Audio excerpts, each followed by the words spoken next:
아멘. 말씀 보겠습니다. 오늘 말씀은 신명기 15장 11절로 18절까지 말씀입니다. 15장 11절부터 18절까지 말씀 보겠습니다.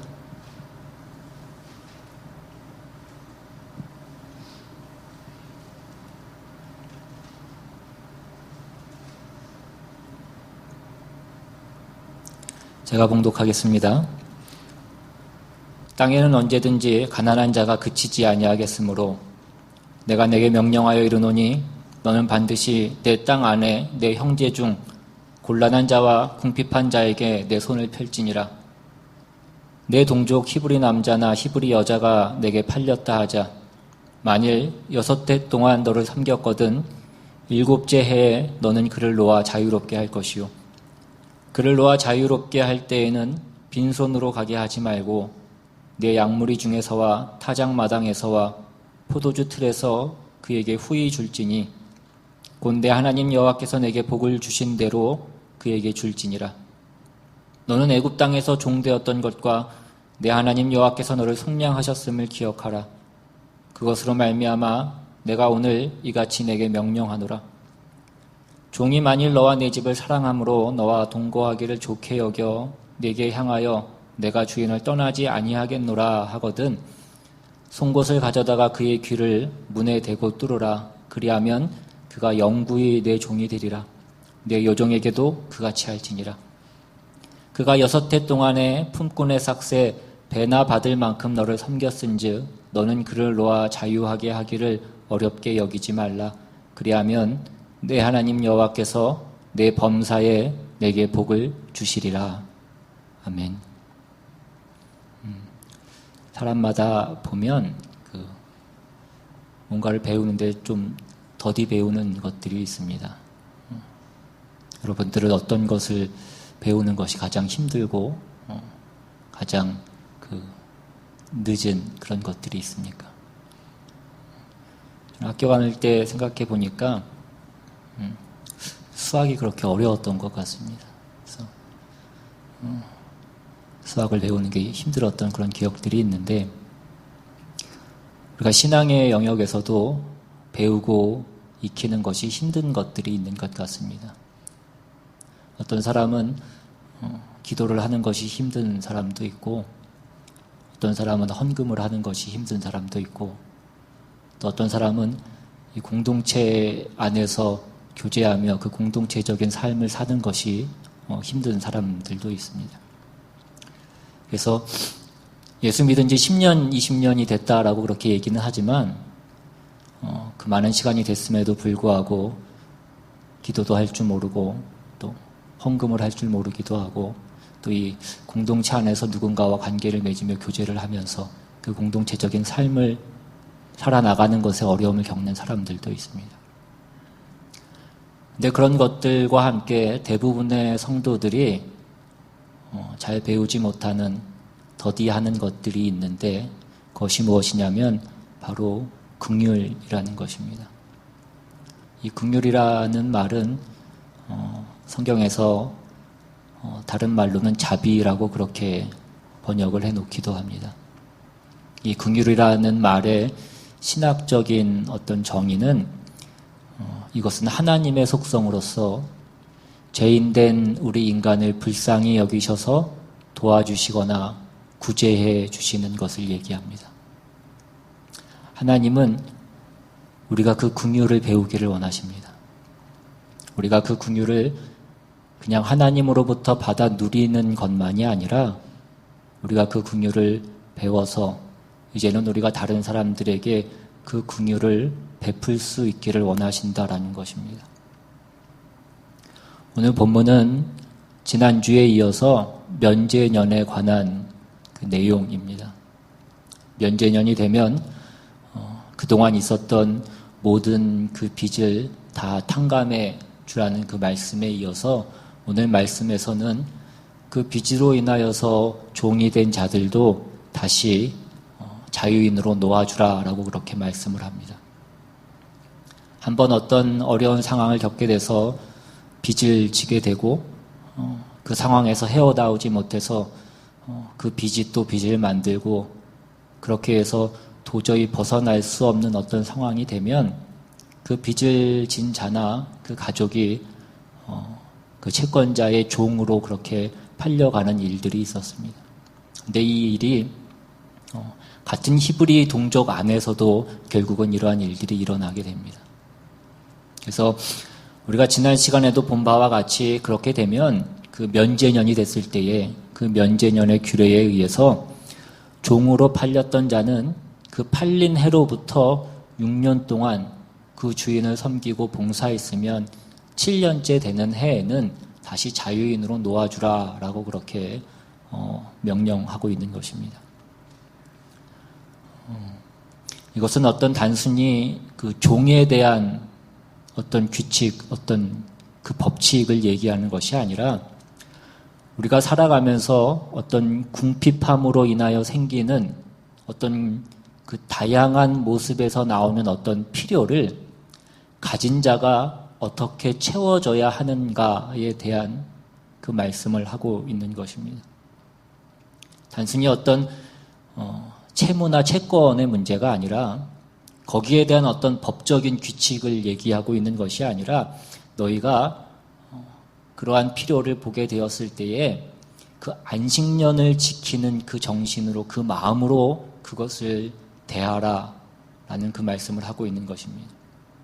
그래서 7년째가 되면 모든 그 채무도 다 탕감해주고 또 그 잡았던 종도 다 놓아주고 하는 것으로서 그 궁핍한 자 또 그들이 필요로 하는 그 모든 문제에 대해서 너희가 긍휼을 베풀라라는 것입니다.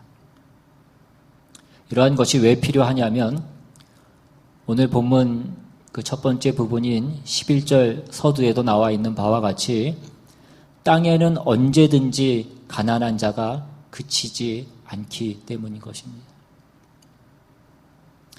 여러분 이 11절 말씀은 우리가 지난주에 보았던 그 앞에 있는 4절 말씀과는 좀 모순이 되는 것처럼 그렇게 보일 수도 있습니다.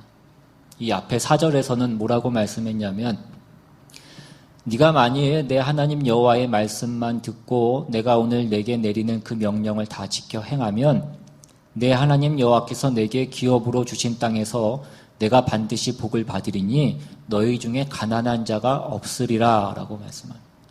그러니까 너희가 내가 오늘 너희에게 명령하는 그 명령을 다 지켜서 행하면 너희 중에는 가난한 자가 없을 것이다 라고 그렇게 말씀했습니다. 그런데 오늘 본문 이 11절에 보시면 땅에는 언제든지 가난한 자가 그치지 않는다라고 이렇게 말씀합니다. 앞에서는 가난한 자가 없을 것이다 라고 말씀하셨는데 왜 또 여기서는 너희 중에 가난한 자가 그치지 않을 것이다 라고 이렇게 말씀하고 있습니까? 앞에서는 너희가 내 명령을 그 긍휼을 베풀라는 그 명령을 너희가 다 지키면 너희 중에 그 가난한 자가 없을 것인데 결국은 사람들이 그 하나님의 말씀을 지키지 않기 때문에 그 명령을 지키지 않기 때문에 너희 중에 이 가난한 자가 그치지 않을 것이다 라는 그 말씀을 하고 있는 것이기도 합니다. 이것이 일종의 그 인간에게 죄가 들어온 그 죄의 후유증입니다. 죄가 인간에게 들어오고 이 세상에 들어온 이후로 사람들은 언제나 탐욕스럽고 이기적입니다. 그래서 그 죄의 후유증으로 그러한 일들이 생겨나는 것을 너희가 직시하고 그 구제를 필요로 하는 자들에게 너희가 그 자비와 긍휼을 베풀라라는 그 말씀을 하고 있는 것입니다. 그래서 이 땅에는 언제든지 가난한 자가 그치지 아니하겠으므로 내가 내게 명령하여 이르노니 너는 반드시 내 땅 안에 내 형제 중 곤란한 자와 궁핍한 자에게 내 손을 펼치니라 이것입니다. 오늘 우리는 이 부분에 대해서 우리가 다른 사람들에게 그 긍휼을 베푸는 그 문제에 대해서 그 긍휼을 베푸는 그 근거가 무엇이고 또 그 원칙과 그 핵심적인 내용이 무엇인지를 우리가 좀 같이 살펴보기를 원합니다. 먼저 우리가 이 긍휼을 베풀어야 되는 어떤 근거가 되는 것은 우리가 지난주에도 한번 살펴봤지만 우리가 먼저 받은 자들이기 때문이다라는 것입니다. 오늘 본문 14절에 보시면 내 양 무리 중에서와 타작 마당에서와 포도주 틀에서 그에게 후히 줄지니 곧 내 하나님 여호와께서 내게 복을 주신 대로 그에게 줄지니라 합니다. 저들은 먼저 자신들이 받은 자라는 것을 기억해야 됩니다. 하나님의 긍휼을 그들에게 베푸시지 않았다면 그들 역시 그 풍요를 누릴 수 없고 그들도 궁핍할 수밖에 없는 자들인 것입니다. 두 번째로는 그들은 자신들이 겪었던 그 모든 일들을 기억해야만 했습니다. 15절에 너는 애굽 땅에서 종되었던 것과 내 하나님 여호와께서 너를 속량하셨음을 기억하라. 그것으로 말미암아 내가 오늘 이같이 내게 명령하노라. 그러니까 너희도 하나님께 속량을 받은 자라는 것을 기억하라는 것입니다. 너도 전에는 종이었다가 하나님이 긍휼을 베풀어 주셔서 자연이 된 것 같이 너희가 그것을 기억하여 너에게 있는 그 종을 때가 되면 자유인으로 놓아주라라는 그 말씀을 하고 있는 것입니다. 또한 마지막으로 오늘 본문 마지막 18절에 보시면 너희가 그 종을 6년 동안 부리고 그 7년째가 되는 해에 풀어준다고 해서 너에게 그것이 손해가 아니라는 것을 말씀해 주고 있습니다. 너희가 불평할 어떤 그 근거가 없다라고 말씀합니다. 18절을 보시면 그가 6해 동안에 품꾼의 삭새 배나 받을 만큼 너를 섬겼은즉 너는 그를 놓아 자유하게 하기를 어렵게 여기지 말라. 그리하면 내 하나님 여호와께서 내 범사에 내게 복을 주시리라. 여기 보시면 품꾼의 삭새 배나 받을 만큼 너를 섬겼다라고 얘기합니다. 그러니까 이 말은 다시 말하면 무슨 말이냐면 그 종의 임금은 품꾼의 삭새 반밖에 되지 않는 것을 얘기하는 것이기도 합니다. 그러니까 그렇게 반만 받고도 그 종이 너를 6년 동안 섬겼다라고 한다면 너는 이미 그로부터 받을 것을 충분히 다 받았다라는 것입니다. 네가 그 종을 놓아준다고 해서 너에게 그것이 손해가 되지 않는다라는 것을 말씀해 주는 것입니다. 성경이 우리에게 긍휼을 베풀고 구제를 베풀라라고 하는 것은 우리가 성실하게 살고 책임 있게 살고 우리가 힘을 다해서 산 자와 그렇지 않은 자가 무슨 공산주의자 같이 다 동등하게 똑같이 나누어 가져야 된다라는 것을 말하는 것은 아닙니다. 성실하게 산 자와 그렇지 않은 자의 보상은 다른 것입니다. 그 보상이 다른 그 차별을 성경은 인정하고 있습니다. 갈라디아서 6장 7절에도 보시면 스스로 속이지 말라. 하나님은 업신여김을 받지 아니하시나니 사람이 무엇으로 심든지 그대로 거두리라 라고 이렇게 말씀합니다. 심는 대로 거두는 법칙이 하나님의 법칙입니다.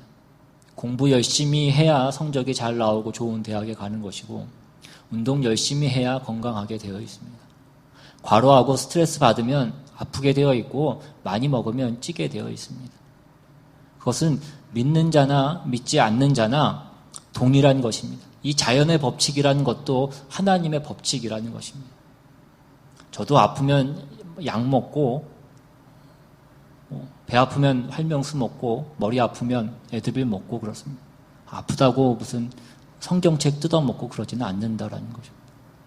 그래서 이 성실히 살아야 되고 열심히 살아야 되는데 이것을 잘 못하는 사람도 있고 또 이 세상이 죄로 인해서 왜곡되어졌기 때문에 그 어떤 노력을 기울여도 이 세상이 제대로 된 결과를 주지 않을 때도 있다라는 것입니다. 그래서 이 세상에는 가난한 자가 있게 되어 있고 그래서 너희는 그들에게 긍휼을 베풀라라고 이렇게 말씀하고 있는 것입니다. 그리고 그 가난한 자들을 구제할 때에 보통은 자신의 어떤 우월감을 나타내고 어떤 자기 만족을 나타내기 위해서 그러한 구제를 행할 때가 많이 있는데 너희는 하나님의 은혜를 받은 자로서 그들에게 긍휼을 베풀어야 한다라는 것입니다. 잘 아는 존 메가더 목사님이 긍휼에 대해서 이렇게 말씀했습니다. 긍휼은 먹을 것이 없는 사람에게 먹을 것을 주는 것이다. 긍휼은 사랑을 애걸하는 사람을 보면 사랑을 주는 것이다.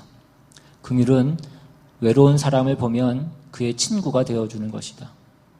긍휼은 궁핍한 사람을 보면 단순히 그것을 느끼기만 할 뿐만이 아니라 그 필요를 채워주는 것이다. 그런데 이 긍휼을 베푼다라는 것은 단순히 우리가 누군가를 돕는다라는 것으로만 그렇게 생각하기 쉬운데 그것만이 아니라 그 도움을 받는 사람의 그 마음까지 살피는 것이 참된 긍휼이라는 것입니다. 참된 긍휼이 있다라는 것은 바꿔서 생각하면 참되지 않은 긍휼이 있다라는 말이 될 수도 있습니다.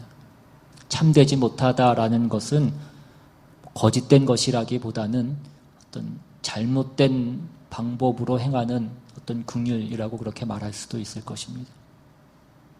긍휼이 없는 것이 문제가 아니라 긍휼을 행하지 않는 것이 문제가 아니라 누구를 배려하지 않는 어떤 참된 긍휼이 없는 것이 문제라는 것입니다.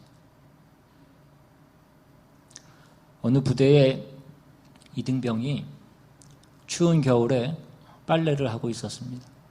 근데 소대장이 지나가다가 그 모습을 보고 그 이등병에게 취사장에 가서 뜨거운 물을 얻어다가 빨래를 하라고 그렇게 얘기하고 갔습니다.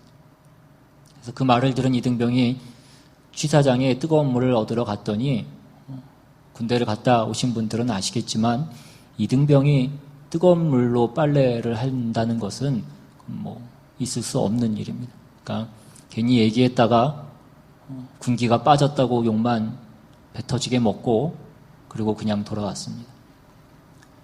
다시 빨래를 하고 있는데 이번에는 중대장이 지나가다 그 모습을 보고 또 똑같이 취사장에 가서 뜨거운 물을 얻어다가 빨래를 하라고 얘기를 했습니다. 이등병이 알았다라고 그렇게 알겠다라고 얘기를 했지만 중대장이 간 뒤에 취사장으로 가지 않습니다. 왜냐하면 중대장이 그렇게 얘기했다고 해서 그 뜨거운 물을 얻으러 가면 주지 않을 것이 뻔하고 욕만 먹을 것이 뻔했기 때문에 그래서 이번에는 아예 취사장에 가지도 않습니다. 근데 다음에는 그 행정보급관이 지나가다가 또 그 모습을 봅니다. 행정보급관은 그 상사 정도 되는 나이가 훨씬 더 많은 중대장, 소대장보다 나이가 더 많은 한 아버지 뻘 정도 되는 그런 분들이 있습니다. 그 행정보급관이 그 모습을 보고 이등병에게 이렇게 얘기합니다. 내가 손을 씻게 취사장에 가서 뜨거운 물을 좀 가져오라고 그렇게 명령합니다. 그래서 이등병이 취사장에 가서 행정보급관이 손 씻기 위해서 뜨거운 물을 달라고 하는 것이니까 그렇게 얘기하고 당연히 취사장에서도 행정보급관이 쓸 물이니까 뜨거운 물을 줬습니다. 뜨거운 물을 가지고 오자 그 보급관이 이등병에게 그렇게 얘기합니다. 이 물이 빨래를 하기에는 부족하지만 네가 빨래를 하다가 손이라도 녹이면서 이 물로 빨래를 하라고 그렇게 얘기를 하고 갑니다. 소대장이나 중대장이나 행정보급관이나 똑같이 이 이등병을 보고 긍휼히 여겨서 그를 도우려고 했고 그 긍휼을 베풀려고 했습니다. 근데 결과적으로 이 이등병에게 그 행정보급관 밖에는 없습니다.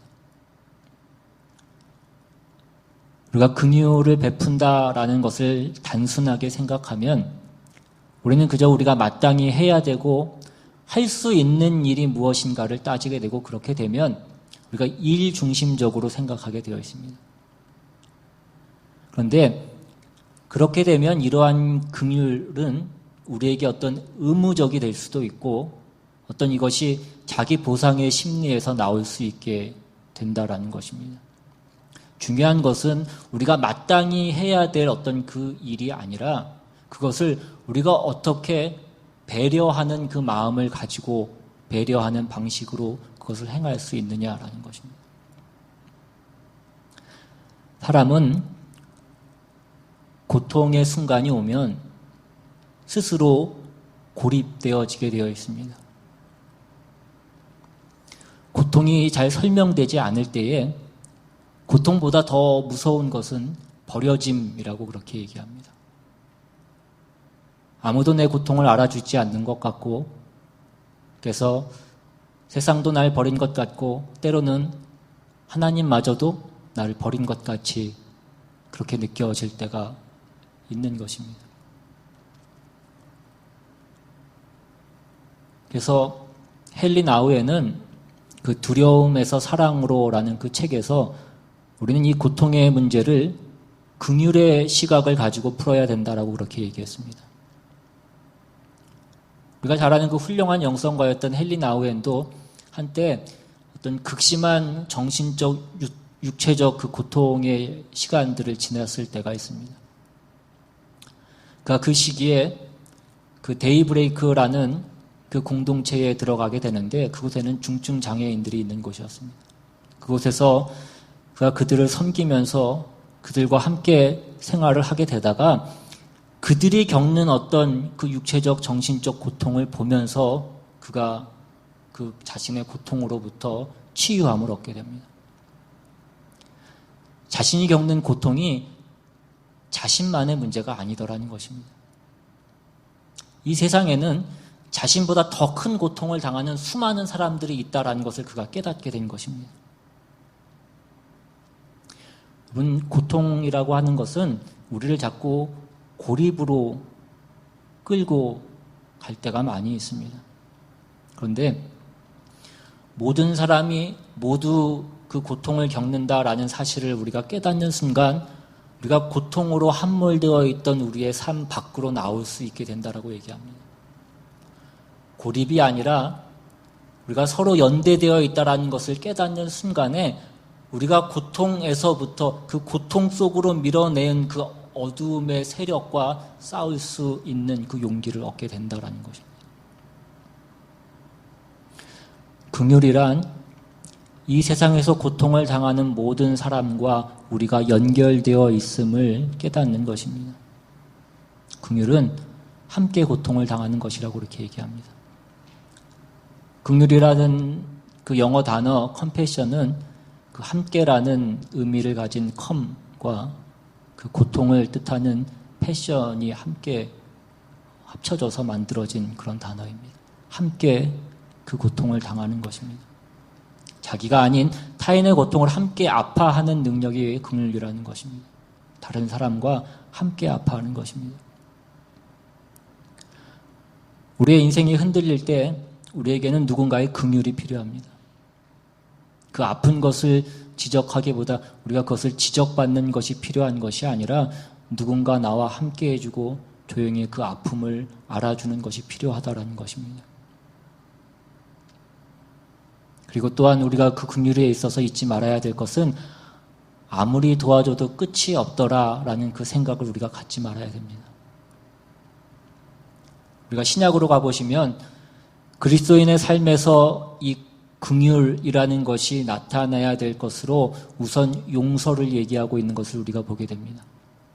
골로새서 3장 12절 이하에 그러므로 너희는 하나님이 택하사 거룩하고 사랑받는 자처럼 긍휼과 자비와 겸손과 온유와 오래 참음을 옷 입고 누가 누구에게 불만이 있거든 서로 용납하여 피차 용서하되 주께서 너희를 용서하신 것 같이 너희도 그리하고 라고 이렇게 말씀합니다.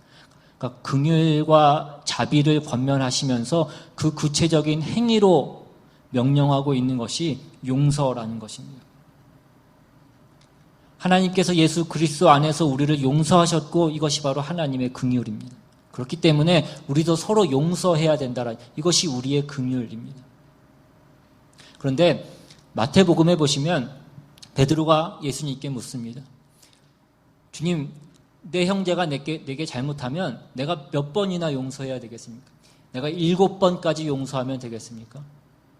베드로가 이 얘기를 하는 것은 당시의 어떤 관습에 의하면 3번까지 용서하면 그 사람은 큰 용서를 한 것입니다. 그들은 큰 관용을 베푼 것이었습니다. 그러니까 지금 베드로가 내가 7번까지 하면 되겠습니까? 라고 얘기하고 있는 것은 그 3번을 넘어서는 자기로서는 이 정도면 충분한 어떤 그 한계와 그 범위를 얘기하고 있는 것입니다. 근데 예수님께서 베드로에게 뭐라고 말씀하십니까?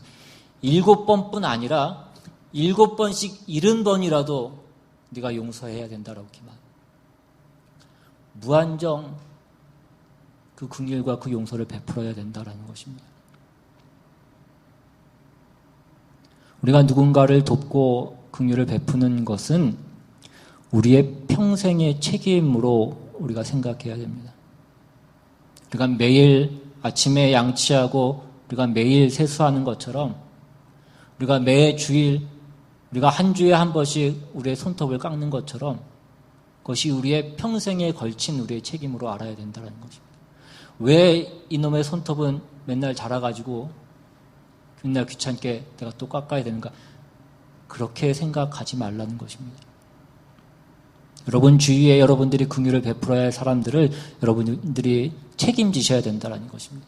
그러나 우리가 또한 유의해야 될 것은 우리가 져야 될 그 책임은 그 사람의 어떤 인생과 그 사람이 져야 될 어떤 개인적인 책임을 우리가 대신 져야 된다는 것을 얘기하는 것은 아닙니다. 그 사람이 자립하고 독립하고 회복되지 못한 것에 대해서 여러분들이 죄책감을 가지시지는 마시라는 것입니다.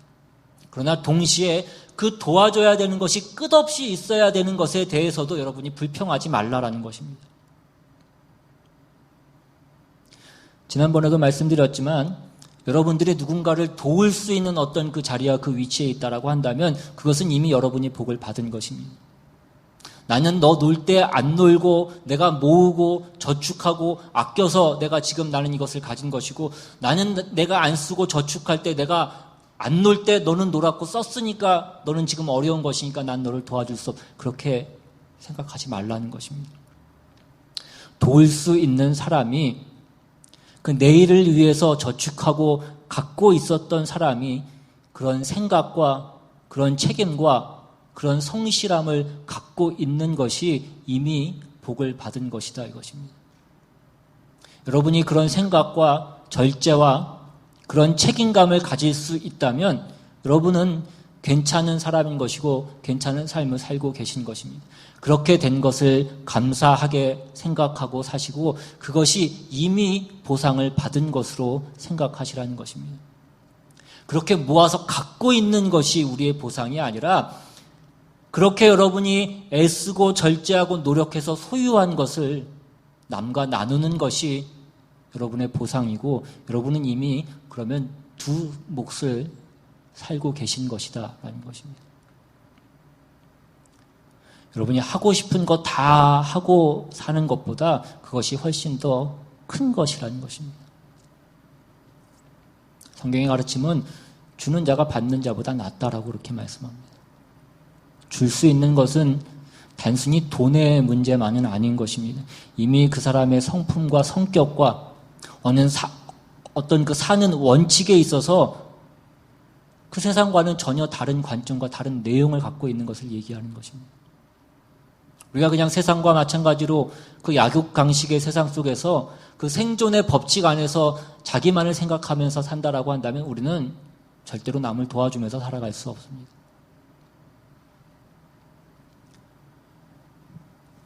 말씀을 정리합니다. 오늘 우리가 이 긍휼을 베푸는 문제는 맨 처음에 여러분 주변부터 시작하셔야 됩니다. 여러분 주변에 여러분의 도움을 필요로 하는 사람들을 외면하지 마시기를 바랍니다.